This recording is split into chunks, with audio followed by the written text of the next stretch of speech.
So it may have just come to my attention that our very recent All Weapons Updated and Revisited guide here didn't actually include all the dang weapons. Not when one of the biggest updates of 2022 introduced 3 new weapons itself. Now in my defense, I did highlight each of these many times throughout our extensive Curse of Moon Key coverage, but you're right everyone, they do deserve to be in a weapons video themselves. So let's slice, dice, and blow some crap up, yes. Starting with the Cutless. Don't let its meager 27.2 damage fool you too much, as it's not only gonna boast a respectable 150 uses total, you will also be able to steal the inventories of anything you hit with it, just as long as it has an inventory, that is. They're not bad considering what mobs you'll actually be around most of the time when you actually get these things, and they're especially so once you realize just how many of these things you'll actually have from a simple trip to the Moon Key Island or a pirate raid. Seriously,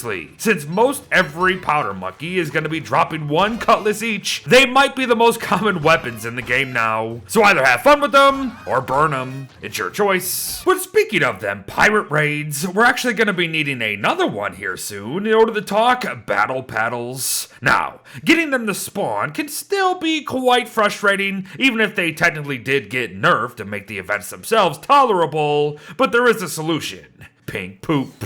The hostile flare has a 60% chance to make a pirate raid appear when launched from the ocean, so be sure to take advantage of that in more ways than one. But for today's purposes, the half-weapon, half-tool known as the Battle Paddle is the only thing we bloody care about. 10% more powerful than a driftwood or mind, you can absolutely ignore the thing's 100 uses at 51 damage each for its utility as an ore, but 51 damage and 100 uses is equivalent to a tentacle spike for Pete's sake, so maybe don't ignore it. And lastly, cannons. Weapons we literally just dedicated an entire video to almost, but oh well.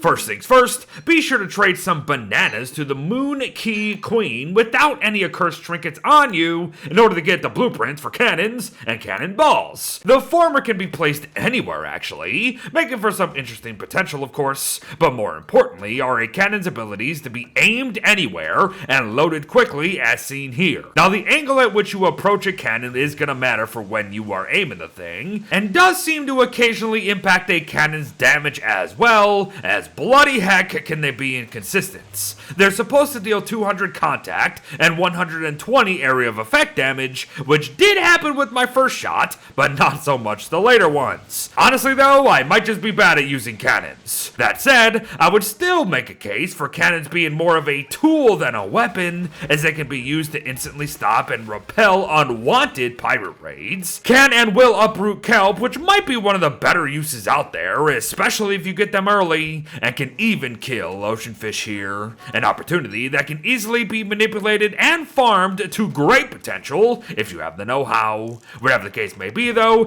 cannons are still a crazy good addition to this game. And there you have it everyone, the 3 newer weapons, all updated and revisited as sort of an addendum to our actual all weapons guide, updated and revisited. I was happy to do so though, as these are well worth our time once again. Say another hello to all the Moon Key update for me out there. Thanks for watching folks, well wishes to all, and I'll see you on the high seas. Bye bye.